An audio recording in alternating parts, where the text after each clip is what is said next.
Good afternoon, and thank you for joining us today. I'm Corey Pierce, Marketing Director at ChurnZero, and I'd like to welcome you to our webinar titled, How to Nail Customer Handoffs Between Sales and Customer Success.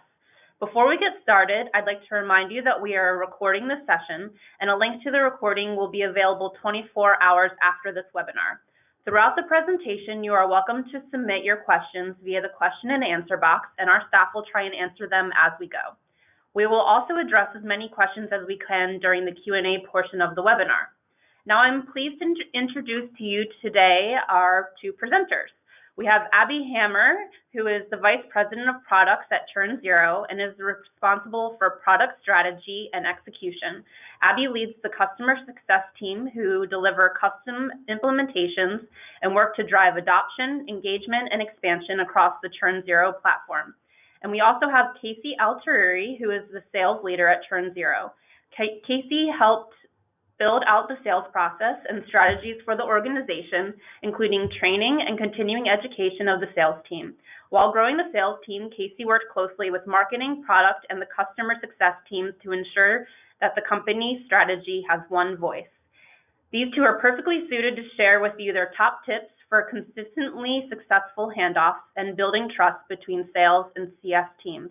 And with that, I will turn it over to you, Abby and Casey.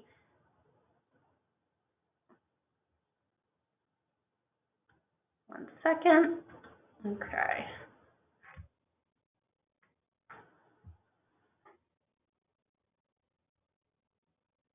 One second, everyone.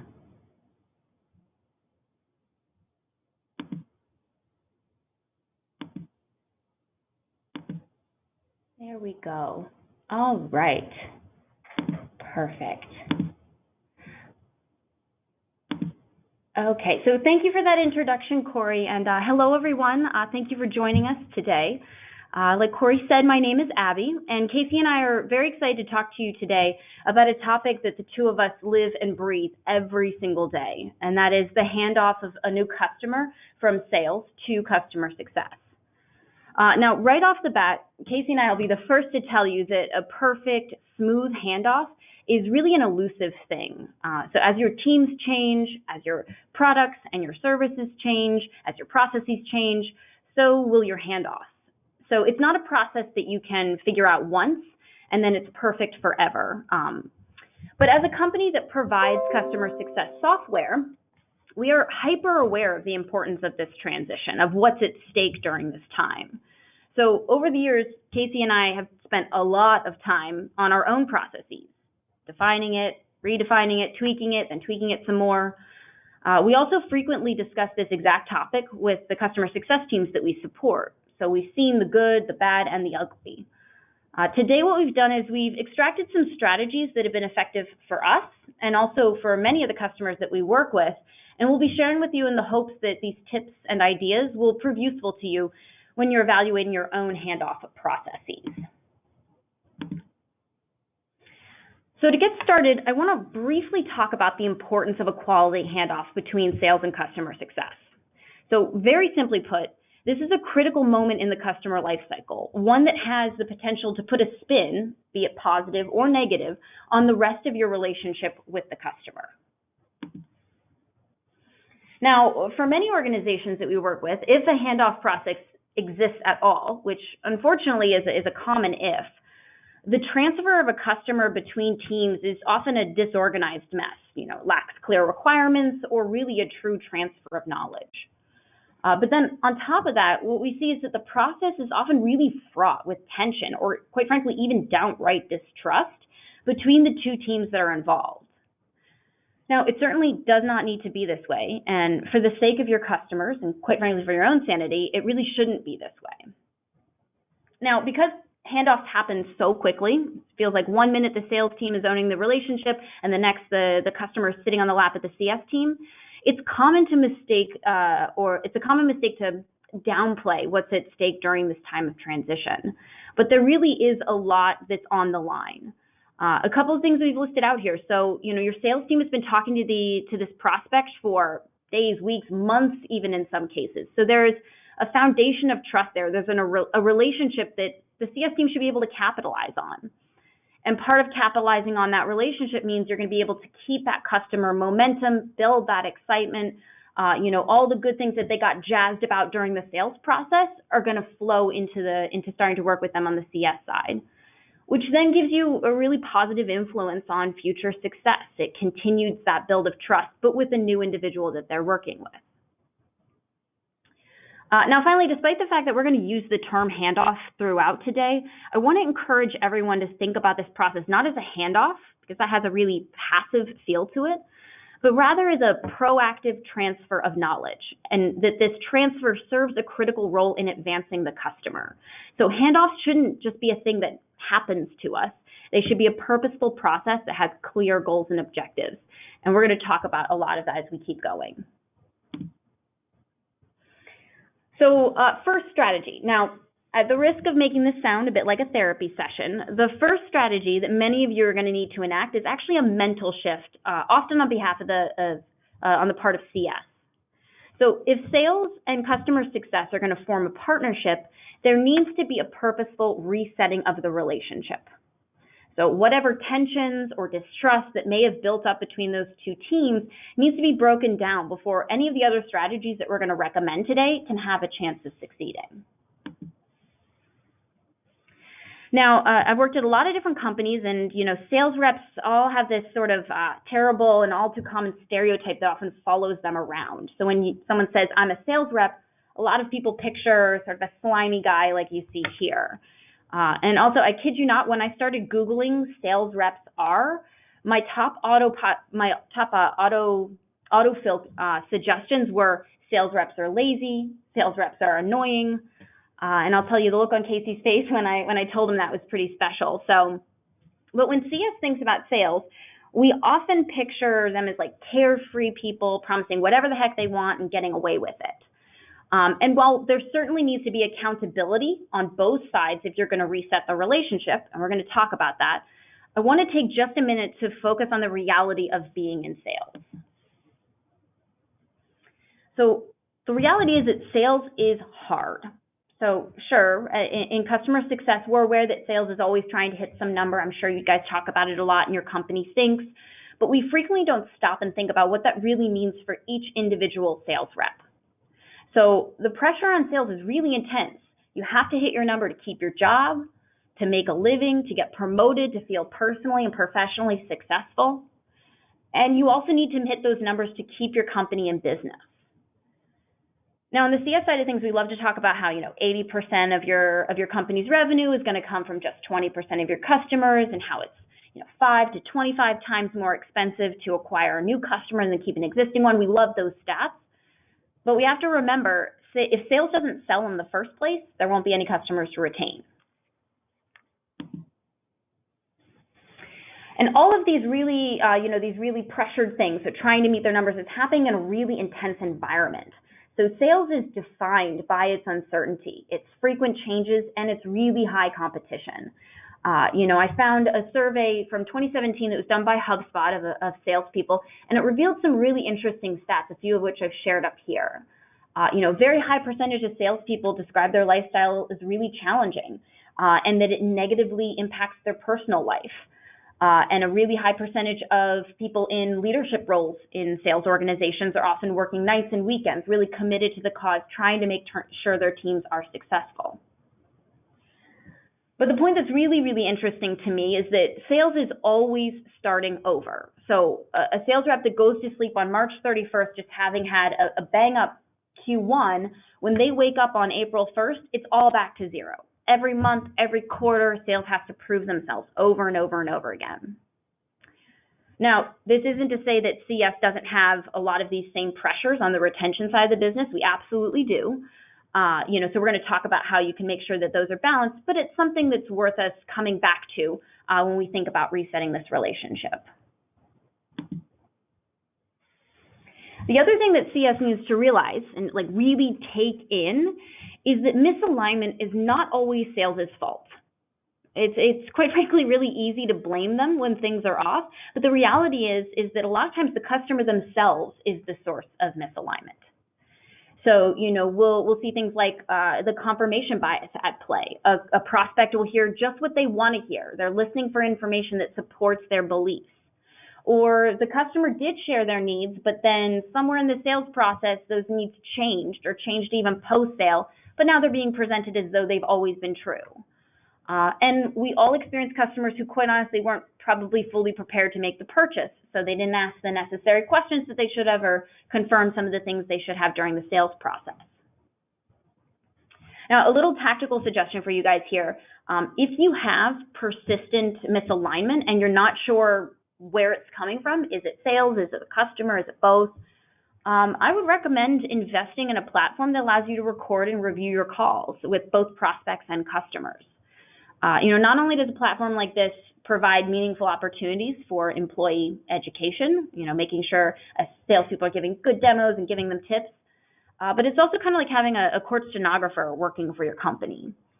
We use such a platform here at ChurnZero, and the number of times that we've been able to go back and listen to a sales call or listen to a call with a customer, by a member of the CS team, and that has allowed us to sort of internally talk about what the customer really means and what they're going for, and gain that deeper understanding of where maybe things went off track.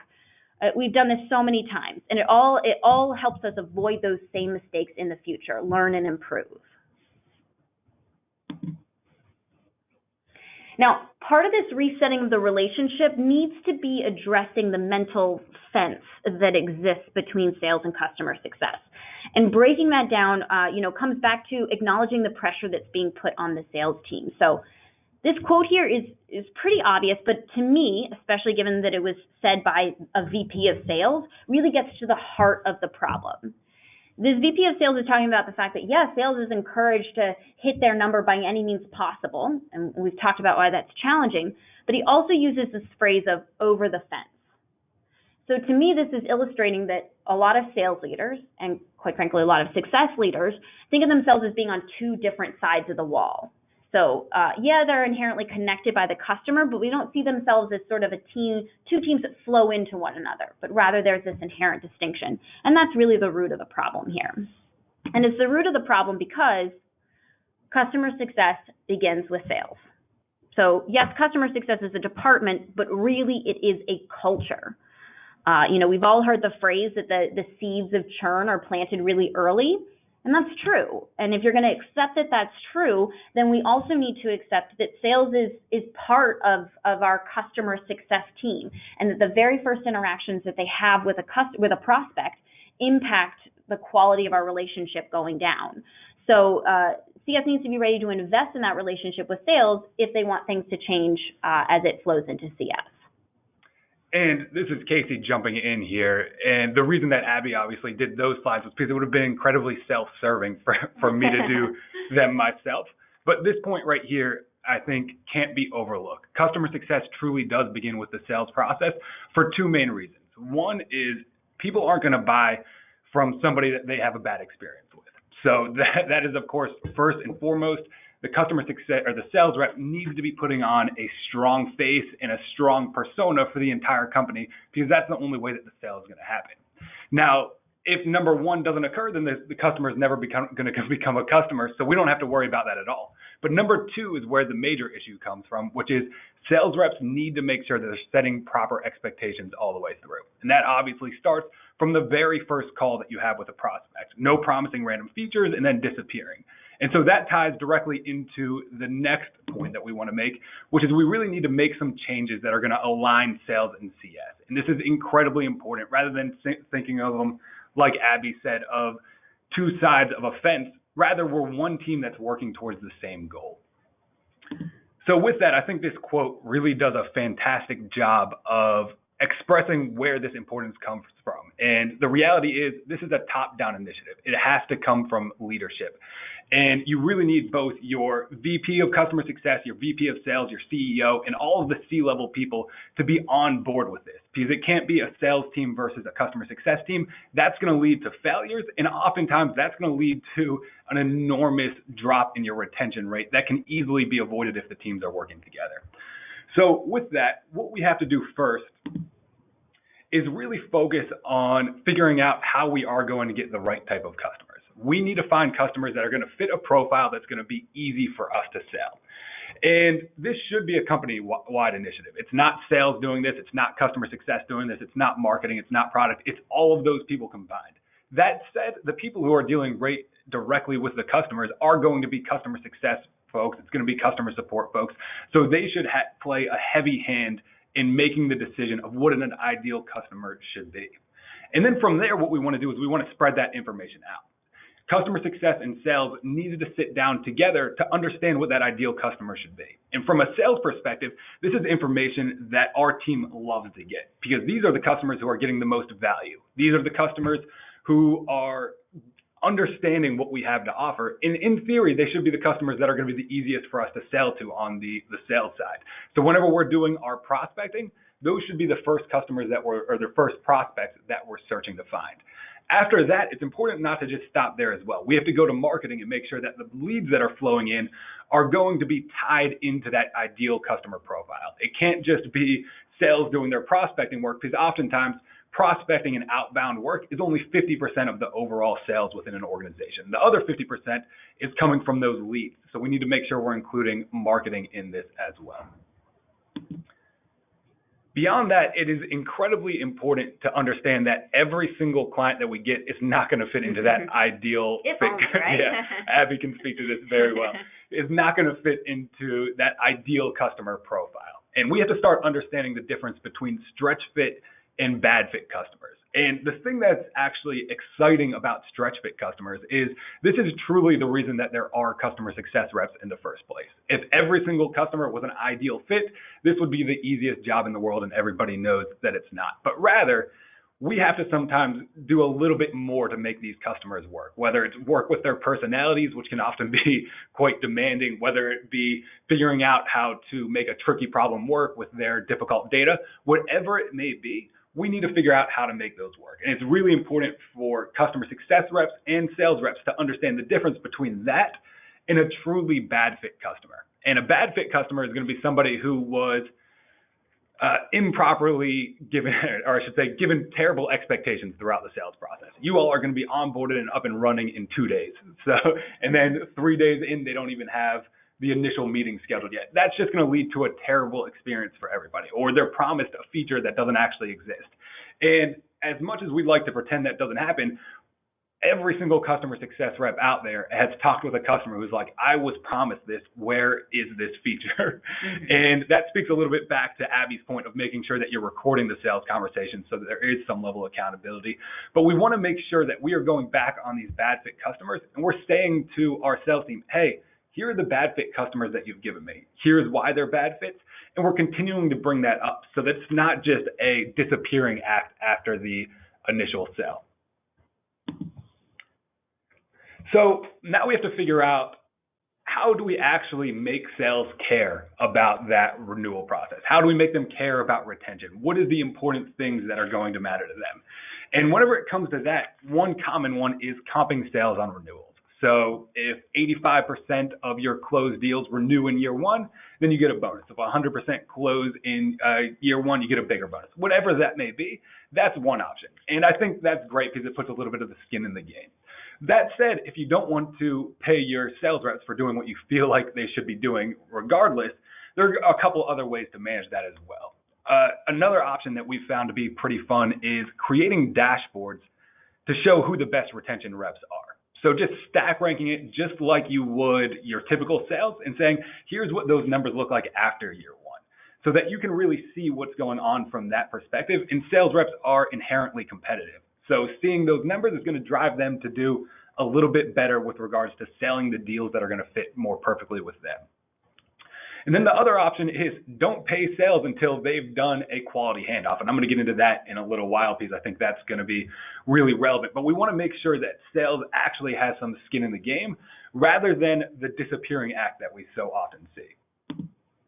And I know we keep talking about throwing it over the fence, and here's another example with a catapult, but this is so important because I know I have been, and every other sales rep on my team has been in situations in companies where sales and CS are literally in two completely different rooms. You click a button whenever you're done, and you never think about that customer again. And I've had sales reps tell me the worst thing that can happen after I sell a deal is hearing back from that customer, because the only thing that's going to end up happening is they're going to be frustrated about something.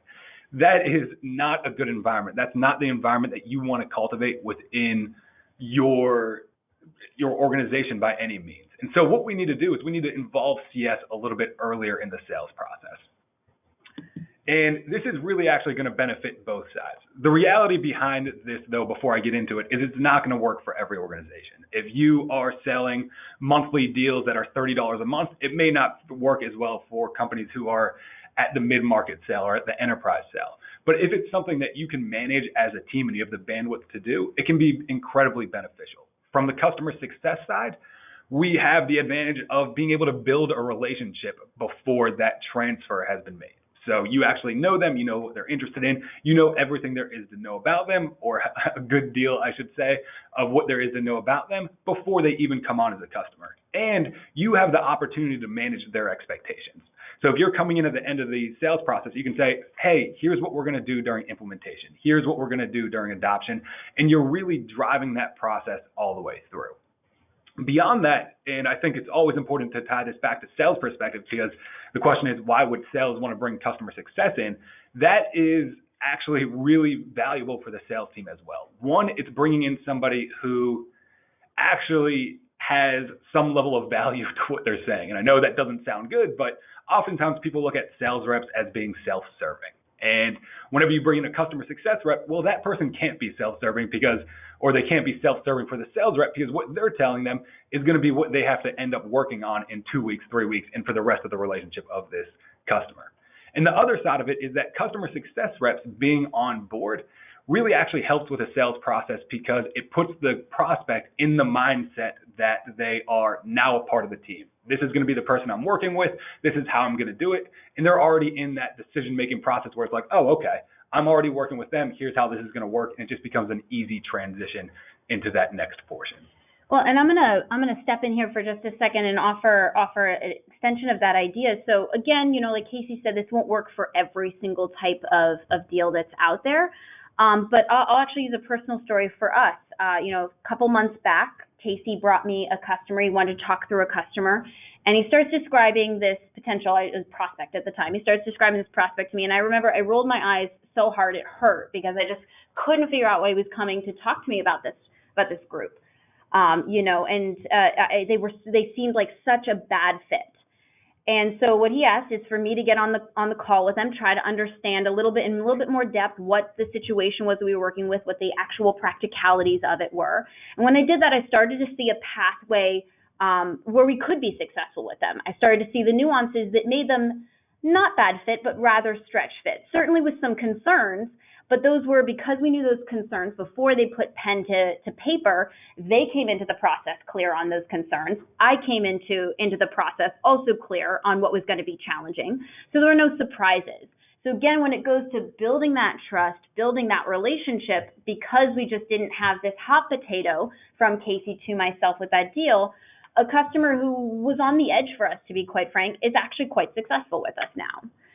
And actually, to speak to Abby's point, that's another great example of whenever a sales rep is making a sale, they understand a lot about the product. They understand a lot about the industry, but nobody understands the product or industry better than a customer success rep. So being able to bring an Abby in or bring another customer success rep in, that's going to bring in a load of real world examples of how this specific example would work for us, and really being able to turn that into actuality rather than just talking about it in theory and talking about what the sales rep thinks the customer would be doing. This really brings another level of validity. Yeah. And, while we're having this conversation, it's worth bringing up this question that I just put up on the screen, and that is, should customer success have veto power? If you read a lot of the CS blogs that are out there, it's a common question that gets tossed out and discussed. And at high level, it seems really, really fair and kind of obvious. Like if CS doesn't have the right to stop bad sales, and we know that it's pretty inevitable that those poor fit customers are going to churn, and that impacts our performance and our compensation, it stands that we should maybe have veto power. So if this is something you're interested in at least attempting to talk about in your organization, the biggest suggestion I can give to you is get some data. In a little bit, we're going to talk about what data you can track and how you can cut it to share the information of what you're getting from sales and how it's working or not working. So we will go into that in more detail. But if you want to ask for something as powerful as being able to say, salesperson, you may have someone who wants to put pen to paper, but I get to say no. You need to have data about why and be able to really point to it. There needs to be indisputable evidence about where the leakage is and what it's costing your team. And the more you can tie that to revenue, the wasted hours, the wasted resources, the more likely you are to get that veto power, at least in some capacity, if it's something you're looking for. So from here, what we have to figure out is how to shift the knowledge that the sales rep has during the sales process over to that customer success rep so that there's a smooth transition and there isn't any awkwardness from the switch of a light as the sales rep disappears and the customer success rep comes on. So with that, and we keep talking about this, but it's so important because I'm sure every single one of you have experienced this, and it's ghosting. And I don't mean this in the dating world, but rather I mean it as a sales rep passes over something and without providing any feedback as to who the customer is, without providing anything useful, they just push off a customer and they disappear. And some customer success reps will say the longest time they spend seeing a sales rep is the time they spend walking away from them after they pass them over a customer. And we really want to avoid that. And the question is how? And what that comes down to is giving sales perspective. And I think this is a fun slide because this is telling sales why they should be doing something that they should already be doing, which seems like it should just be a part of the job description. But a lot of times, if it's not being pushed down from the VP of sales or the CEO, it's not happening. So really what we have to do is do a better job of spreading the perspective as to why they should be doing this. Now, this ties directly back into a point I made a little while ago, which is if there aren't handoff notes and if there aren't proper notes that are being passed from the sales rep to the customer success rep, that could very easily be tied into compensation. But just for the sake of this, let's pretend that like that's not happening. And we want to make sales really feel like they should be doing this. Well, there's a lot of reasons that sales should care what happens to the customer after they make that final sale. Number one is going to be customer referrals. And this is huge.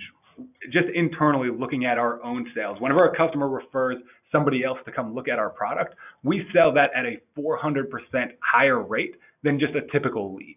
So because our customer success team is doing such a good job, because our customers have had such a great experience, that is being passed directly back to the sales team who's going to be able to get more sales and easier sales, which is fantastic. Then beyond that, it's customer references.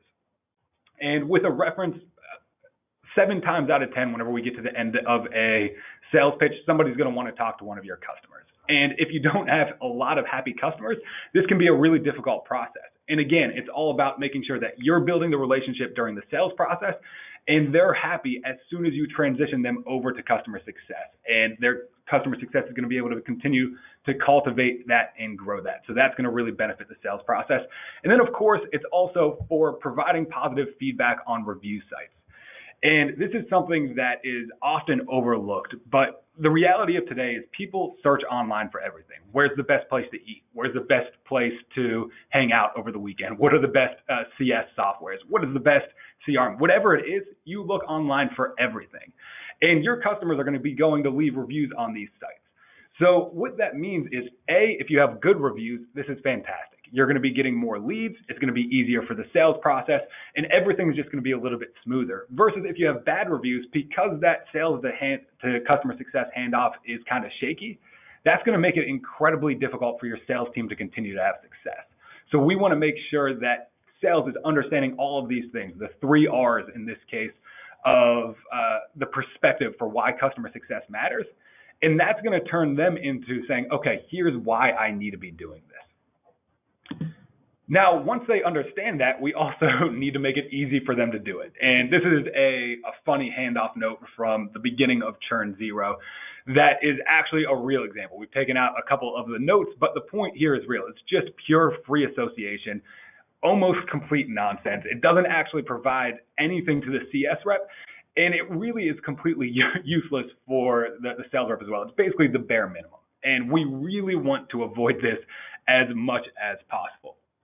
And something that's interesting about this part is a lot of times whenever I am selling ChurnZero, and I don't mean to bring ChurnZero into this, I get to a point in the product, though, where I mentioned, here's where you're going to be able to see all of your sales reps' notes.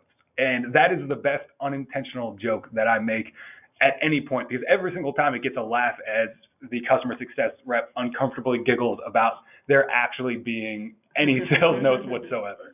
And that's actually terrible, and that really needs to come from the VP of sales level down, because the reality is if you don't have good notes and if you don't have all this information, then you can't be doing the sales process anyway.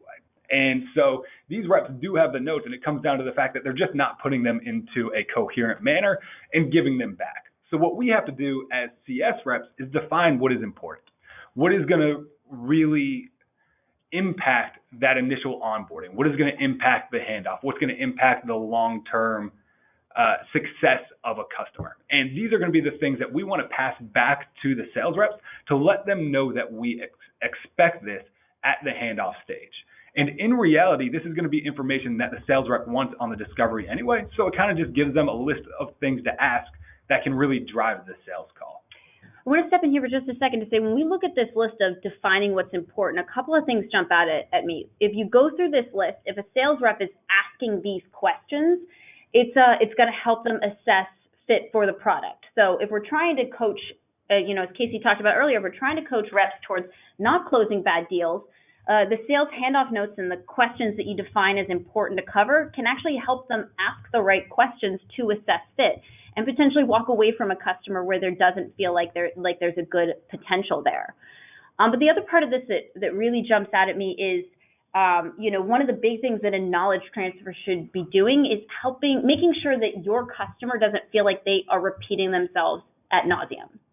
So if a good sales rep is going through and asking about all these things during the sales process, how disappointing for them to then just have a CS rep show up and start asking them all these same things. It almost begs you want to go back to them and saying, I told you, don't you sit right next to so-and-so? I already told them all of this. Now, that's not to say that there might not need to be some conversations that go on top of this, expanding out what the answer that the sales rep might have noted down.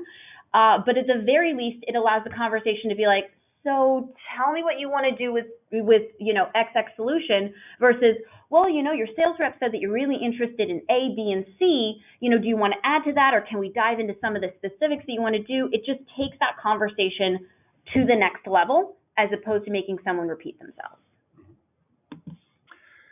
So the next stage is, how do we actually get that information into a system that is highly visible? So what we really want to do is make sure that the sales reps are filling out all this information all the way through the sales process. And it's not just a text box, but perhaps a mixture of text boxes and drop-down menus and choices and a variety of other things that really are going to make it pretty easy for the sales rep to do this. And what's key about this is that it's not in a Google sheet. It's not in an Excel spreadsheet. It's actually clear and visible to the entire organization, so that whenever this is complete, the VP of sales can go back and check and make sure that those notes are there. The VP of customer success can go in and make sure that those notes are there and continue to make these people accountable all the way through the process, rather than that sale just driving the sales rep away. And we really want to stress accountability all the way throughout this. And then lastly, we really want to focus on making sure that we understand every step of this collaborative life cycle. And we've gone over a lot of this already, and points 1, 2, 3, and 4 are all important. But what I really want to highlight here is step number 3. And even more than just a conversation between sales and CS, which I think is important, I actually really want to stress the fact that sales and CS actually need to know one another. I'm sure we've all been in organizations before where it's a little bit cliquey. It's a little bit segmented as far as who hangs out with who. And I know I've been in organizations where I've made a sale and I have no idea who the customer success rep is that's going to take over my account. So we want to make sure that there's a little bit of face time between the two. So rather than just sales going on a happy hour, have a sales and CS happy hour so that they can get to know one another, and that whenever a bad fit deal is sold, there's some accountability there, and you're turning to a person that you know and that you've hung out with and saying, hey, I'm sorry for this deal, here you go. And they're going to be able to say, why would you ever do that? And there's actually a real level of accountability there that you don't have if you don't know that individual. Okay, all right. So what we want to talk about now is, let's say you've gone through all of this. You've worked on resetting your relationship. Sales and CS are starting to know each other. You've worked on alignment, understanding who you want to sell to, where it's okay to stretch, where it's not okay to stretch. You've worked on putting more parameters around your actual handoff process and made sure that, when you say like have handoff notes and have a handoff meeting, that there are more instructions than just those 2 lines. So let's say we've done all those things. So the final critical component to making this all work is getting some feedback loops in place. And this is not just feedback, it's saying bi-directional here because it's not just feedback from CS to sales. It should be bi-directional and should include actually a couple of other teams at your company as well. So first type of feedback loop that we want to make sure we're investing in is a review of our churn and our poor fit customer trends. So this is where we talk about, patterns that we're seeing in customers that leave us and patterns that we're seeing in customers who we either expected to leave us because they were poor fit or for some reason have stuck around, but they still just don't gel well with what we're trying to do as an organization. So some ground rules here. If you're on the customer success side, it can be very tempting to come in and feel like this is your opportunity to vent, but this needs to not be a session about berating. It should really be about education. And part of that education is to come prepared with data. So don't come and tell an upset anecdote about the most recent thing that happened to you, because those, quite frankly, are easy to toss off. Okay, that's a one-time story. Data, however, is going to allow you to show a pattern, something that needs to actually be taken seriously and changed. And in the patterns that you see, the CS team should talk about those in advance, and you should come to this meeting prepared with helpful advice and recommendations. So if you see that, we're constantly getting customers who don't match well with us in X way, okay, maybe you have ideas about questions a sales rep could ask to figure out whether that's the scenario or not, or maybe a creative solution that makes that maybe not as bad of a fit. We should be, again, not thinking about an us versus them, but rather how can we get to a solution that works for everyone. On the sales side, the sales team really needs to come in as seeing this as an opportunity to learn. I can completely understand being defensive in this situation because, you're doing the best that you can. And hopefully all the previous strategies, if you've employed them, these churn and poor fit trends are going to be less and less. So it really is just an opportunity to get better. If you're not bringing all sales reps to the meeting, which you probably won't, too many cooks in the kitchen, but you want to make sure that there's a way to disseminate that information back out to the rest of the team and to make sure that if people aren't following those recommendations, that there's some accountability there. Because the only way these reviews continue to work and don't become berating sessions is if everybody commits to not making past mistakes, trying to move forward. So what should you look at in these sessions? So a couple of ideas for you. So one big thing you could certainly take a look at, and Casey even suggested putting this up as a slight way to pressure your competitive sales reps, is look at your churn rate by sales rep. And if you map this out over the course of a couple months, there should be a couple of patterns that you're looking for. So certainly right off the bat, we should be looking for reps that have consistently higher churn rates. So in my example here, David and Claude are both, generally speaking, above my average churn rate here. So what's going on with them? Is it that we need to, do some demo training with them? Is it they need some deeper product training? Maybe it's some sort of flow that they're doing that doesn't match the other sales reps. It's not as effective. We also want to look at the inverse of that. So reps that have a lower churn rate. So especially compare reps that have a higher churn rate to lower churn rate. What are those two sets doing differently? And how can we pull more of the reps that have a higher churn rate towards the lower side? And I think something that's really important here, and this is really a company-wide initiative, is making sure that you're not promoting the reps who have this terrible churn rate. A lot of times, reps will be known for having bad deals and selling bad deals. And maybe they'll have higher months than other people because they've sold those bad deals. Well, if they get promoted and they're getting rewarded, that's going to be really toxic to the rest of the company. And next thing you know, the rest of the sales reps are going to start doing that, and the rest of them. And rewarding that behavior can have really bad ramifications for the entire company. For sure. So, we need to be looking at reps whose trends are going the wrong way. Like if you used to be okay and suddenly you started spiking up, even if it means more deals, what's the cost of that? We also need to make sure we're acknowledging when a sales rep improves. So if we look at like Danielle in this example, or Claude, we see them going in the direction that we want. So we need to acknowledge those and make sure that we're celebrating those successes. What's also interesting for me here is we actually need to look at the time itself. So, are there periods where everyone, even your best reps, their churn rates went up? In which case we need to take a look at potentially, what kind of deals or promotions or pressures were happening during that time. So we see everyone makes this spike up here in December of 2017. So the question is begged, if you're doing annual deals here, okay, what were we doing in December of 2016 that may have influenced that? In addition to the actual churn rate, it's important to look at the reasons for churn. So I'll start this point by saying if you are not tracking why someone churns, start. It could be something as simple as a drop-down list where you try to get the primary reason, like something rudimentary is better than nothing, and you can keep, massaging and getting more and more sophisticated on how you track reasons for churn. It can also be interesting, if you're looking to be a little more complex, it can be interesting to track what the customer cites as the reason for churn, and then maybe what the CS rep that they were working with cites as the reason for churn. So a customer might say to you, well, I got no ROI out of the system, that's why I'm going away. And while that might be true, then when you look at the CS rep, they may come and say, well, it's because they would never schedule any meetings with me, they wouldn't go through our process, or they wouldn't return any of my calls. So then we get a little bit more nuanced of a picture there. Yes, you didn't go to ROI, but you also didn't participate in the scenario. So how do we combat that in the future?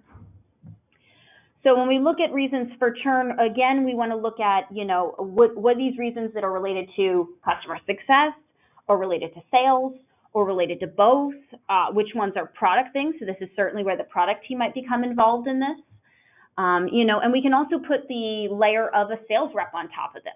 So perhaps, we see that certain reps very frequently are bringing in people where a feature request is needed, and that's why they end up, they have a feature request or a feature need, and that's why they end up leaving us. So again, it comes back to an education opportunity for that rep. Another thing that I would recommend starting to look at, again, if it is achievable for you, so if you are very high velocity, some of these things, you'll have to think about your approach, and we can talk about that maybe during the Q&A if there are questions there. But a great thing to look at is customer fit. So, we're talking about, hey, you want to be able to go back and talk to sales if you're not getting a good fit customer, but you need to know who's not giving you good fit customers and, quite frankly, why they're not good fit. So, for example, here, when I look at the number of deals, Salier is doing great and has a very low number of bad fit customers, and the red immediately points my eyes to David as a problematic rep here.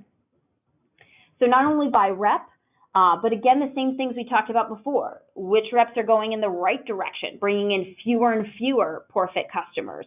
Which reps are going the wrong direction? And you can even do this by time period again. So, hey, we saw a big spike up in poor fit customers in December. Was there some sort of messaging that we tried, or promotion, or certain, vertical that we were trying to target during that time that can account for that change? Now, if you do fit, a big thing you'll have to think through is how you do this consistently, because ultimately it can be a bit subjective. So if the CS team is going to track fit, there needs to be real discussions around how do we qualify it, what are the, the conditions to be either strong or average or poor fit, whatever the scale is that you go with. So you want to make sure that there's some training and some checking on that you do with your CSMs to make sure that you just don't have a CSM who's saying, yeah, every single one of my ones is a bad fit, mostly to protect themselves. An extension on this, as I said, is also looking at reasons for poor fit. So again, this comes back to, if we're sharing with sales, we want to be able to tell them what's wrong. What should you be asking for? What are opportunities to make sure that we don't have these poor fits by asking a few simple questions, or disqualifying a few people earlier in the process because we knew that certain things don't work well for us. And by the way, these reasons for poor fit are also really good to share with your product team. Because, depending on what the reasons are on here, it could be that, hey, that's poor fit and we don't ever intend to do that thing. So, that is what it is. Could also be, oh, that's poor fit, but that is actually something that we want as part of our core competencies. So that gives signals that things need to change about our products, potentially our services as well. Now, the inverse of this is that we want to make sure we're giving sales the opportunity to share back with customer success. So we usually refer to these as prospect request trends. So, as much as customer success talks to customers all the time, sales is talking to a ton of prospects. They're hearing a lot of the variety that's out there in the market in terms of what people want. So it can be interesting to engage them on what some of the ideas are that they're hearing. So some rules for sales here. You need to support your feedback with potential revenue. So again, anecdotes are not going to help you here. Avoid isolated requests because they just weaken your other requests. But if you all are hearing, hey, on 7 out of 10 deals that we hear, people are asking for feature A, and we can tie that to XX dollars that we lost or didn't close because we didn't have feature A, that's a clear signal for your product team, which is why they should definitely be in the room for this. It's also an opportunity for the customer success team to maybe help you be creative in how you solve that. So the rules for customer success here is you want to listen to these opportunities because the number of times a sales rep has come to me and been like, yeah, I don't think they're a good fit because we can't do blah. And I'm like, well, if we did X, Y, and Z, that could get to what they're looking for. There are creative opportunities, to get someone in and get them successful, even if it doesn't follow the perfect path that you normally would. And certainly, this is an opportunity for sales and customer success to sort of combine their power, combine forces.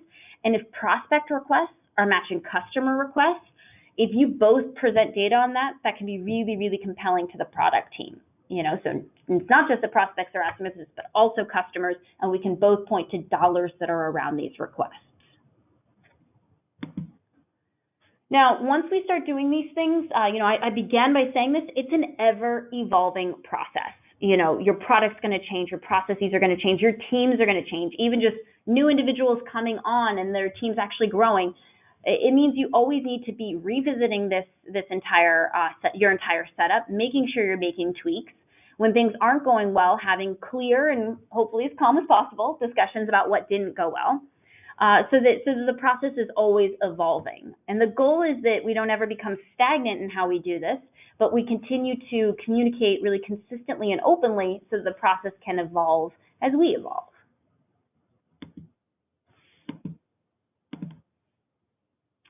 Okay, so with that, I think we have a few minutes left for questions. So, Corey, do we have anything that we'd like to chat about? We do. So I would like to encourage audience members to go ahead and take the time to put in any questions you might have into the questions box in your webinar console, and let's get started with Q&A. So we have a question that says, should sales agents be paired with individual CS agents for all their deals? On one hand, you may build relationship and teamwork between the salesperson and the CS agent. On the other hand, it may cause other issues. What are your thoughts on different pairing methods?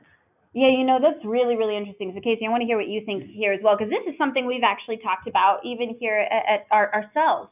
I think there is a lot of positive that can come out from pairing, because you do get to build that relationship. You really do become a team.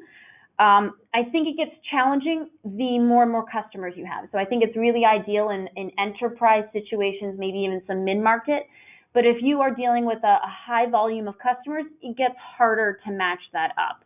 It also means you're going to have some challenges around making sure that, one or two CSMs who are maybe paired with more effective sales members are not getting overrun from a workload perspective. So I think it could be interesting to do with a subset of your customers, maybe your higher paying customers, because those are the ones that we're most interested in making sure have a very, very smooth experience.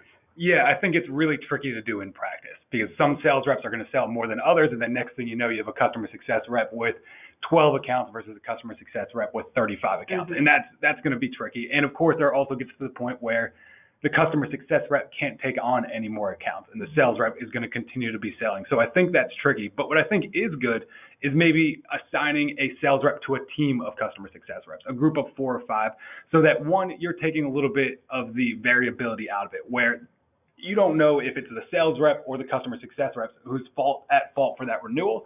because it's just one of each. But if you start adding more and more people in and you say, okay, every single one of this sales agent's deals is churning, then you know it's a sales rep, versus if you notice, okay, these 3 customer success reps are easily renewing these deals and upselling them versus this 4th one that isn't, then you have a little bit clearer of a picture of success. So I think maybe spread it out a little bit, but in the concept of it, I think makes a lot of sense, so that you are actually actively tying that back to a real person. And if you can't go one-to-one, the other idea is if you have, clear cuts on your customers, like maybe you support several clearly defined verticals, it could be interesting to have salespeople and CS people swarm around a single vertical, because then they get to know the use cases and the needs of that vertical really, really well, and that's going to deepen their relationship, the CS and salesperson's relationship as well.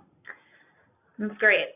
We have another question that is, how early in the sales process should customer success get involved? Is there a certain opportunity stage that you should kick things off, or is it when the sales rep starts hearing certain questions or objections that may be bringing in CS?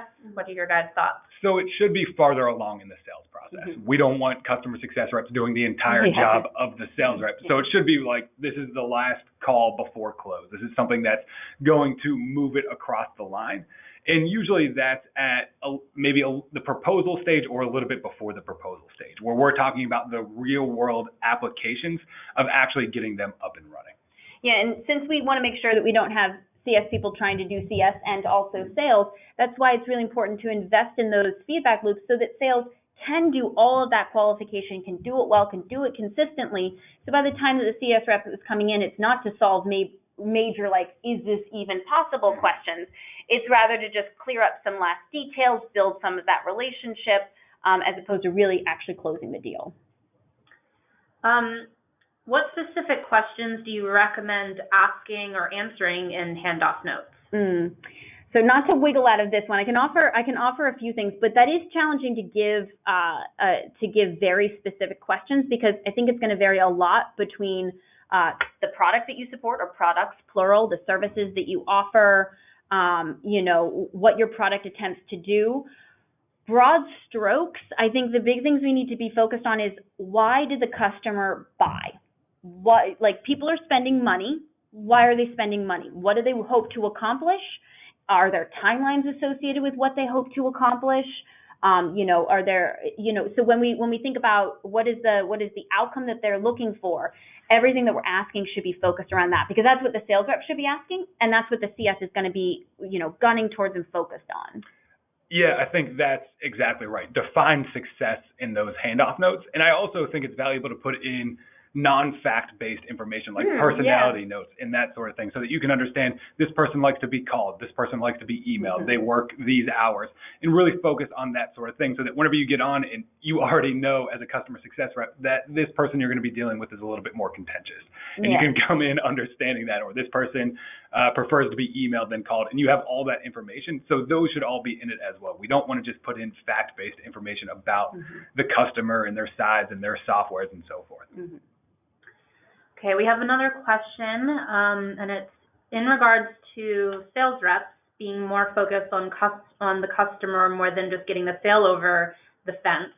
Would you be inclined to hold the sales rep's commission until the customer is onboarded fully, or 6 months into their contract, etc.? So Casey and I are laughing because he and I talk about this all the time. We have slightly different opinions on it, which is probably not surprising to anybody. Casey certainly brought up that comp plans are a way to influence behavior. Money is, at risk of being too mean. Salespeople are often coin operated. So in my experience, it is a really meaningful way to influence behavior is to tie it to money. Now, whether that's holding their commission, I think that's hard, because we don't want to discourage a sales rep from trying to close a deal. But maybe it comes more in the form of a bonus, or it comes maybe you get a good chunk of your commission, but you don't get all of it until you're all the way through. The one caveat I would put on that is, if you have any sort of pilots or opt-outs or anything like that, the sales rep's commission should be on the line in the same way, because in that case, the deal doesn't really close until the deal is closed. But Casey, what do you think on that? Yeah, I agree on the final part. it's absolutely, I think, impossible to hold the sales rep's commission back until somebody's been fully onboarded or implemented. And that's for a variety of reasons. One is from a hiring perspective, it's going to be near impossible to hire somebody with them understanding that comp plan. So just growing the team is going to be difficult. But beyond that, it's really difficult to tell a sales rep, hey, you did a great job selling this deal. Now it's out of your hands and you have to wait 6 months to see if the customer success rep was successful in converting it. Because it could have been a great fit customer that was a layup that ended up just falling apart down the line. So I think it's a great idea to hold them responsible. I don't know if that's something that would work in reality, though. In general, I think maybe the compromise is something like a bonus. You get your commission, but then if that customer stays, even better if they expand. Okay, let's reward the rep for finding a good fit customer. Let's also reward the CS rep for getting them onboarded well and making them successful. Yeah, and I think that's a great point. Maybe knock a point off of the commission immediately upon sale, and then give an additional 2 points upon renewal. Something along those lines that would keep them involved all the way through. What strategies would you recommend using when customers will not let go of their salesperson during the handoff process? That's an interesting one. For us, I think what can help there is, again, introducing them earlier in the process. So a lot of times you see the instinct to cling to a salesperson because they know that person, they've heard yeses from that person, so they like what they're getting there. So bringing in a customer success rep, making sure that customer feels comfortable before the sales rep walks out is really important. Now, on the other side of that, there does have to be a cutoff. One of my biggest pet peeves is when if the customer doesn't get their way on something, that then they go back and tattle to their sales rep. And, that's where, as leader of our CS team, I like to step in, like, hey, you're working with us. If you have problems, you escalate through our customer success, hierarchy. I'm happy to help with those things. But, once that transition is made, the sales rep no longer has the same influence that they had before. So I don't know if you feel any differently about that. Yeah, usually that means that there were mismanaged expectations. And it really comes back to the sales rep setting proper expectations. And what that likely means is that during the entire sales process, the sales rep was a yes man or a yes woman all the way through saying, yes, we can do that. Yes, we can do that. And then they get to the customer success rep and they're like, whoa, slow down just a little bit. Here's how we're actually going to do these things. And then they're going to come back to the sales rep and start communicating with them because that's where it was easy and that's where they were getting the answers that they wanted to hear.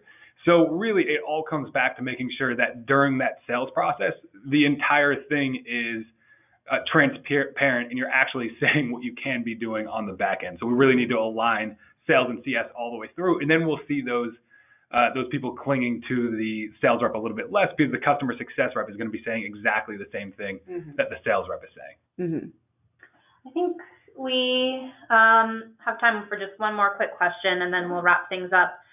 Should there ever be accounts categorized as no expectation for renewal where CS shouldn't be held accountable for that in their numbers? I'm going to say yes. Now exactly how you go about that, you need to have, it can't just be, I raise my hand and say I shouldn't be accountable for this. No, you have to have rules and processes and procedures for what would qualify an account to even be in consideration to not be included.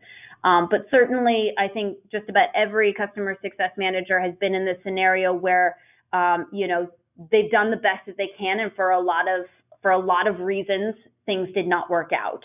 And what we want to make sure is that, especially if we're not aligning sales, it can be very crushing for CS to always feel that. So it can have a little bit of a reprieve to have a means to at least vouch for the fact that something shouldn't be on your plate. Now, you certainly don't want to make too heavy of a habit of that because that just encourages CS reps to look for excuses as opposed to look for solutions. So you have to be careful with the balance there. But I think it does make sense in certain scenarios to on a case-by-case basis, be able to pull things out of your book. Yeah, and this is something that you just want to make sure it doesn't get out of hand. Yeah. And it can, whenever you get into things like this company went out of business, this company was acquired, this was a bad fit customer, this was a stretch fit customer that I'm pretending is a bad fit customer. You really need to make sure you have those set processes in place. Otherwise, next thing you know, out of the 20 accounts that you're supposed to renew in that month, you have 4 that you actually have to renew. And that just, it's not the way that you want to do it. So the answer is there is going to be, that systematic churn that you can't avoid. And I think Abby and I agree on this, that they should have some accounts that shouldn't count against them. It's just you have to make sure it's very process oriented in order to find that. And remember that, quite frankly, a lot of customers that a CS person is like, I don't feel like it's fair for me to have them, they're still going to be in their book. That's just the reality of the situation. But that's part of the reason that when you comp your CS people, they have some sort of goal that they're trying to meet. So maybe the goal isn't 100%, it's 95 or it's 90%, and there's going to be some recognition of the fact that, perfection may not be possible, but we certainly want them, gunning as hard as they can towards it. Great. Thank you so much, Abby and Casey. I just wanted to remind everyone that, again, there was a recording of this webinar, and we will be sending it out tomorrow afternoon. And at the end of this webcast, you'll see a survey pop up, and we'd appreciate it if you could take a moment before logging off to complete it just to give your feedback. And thanks for joining us, and have a good rest of your day. Thank you. Thank you all.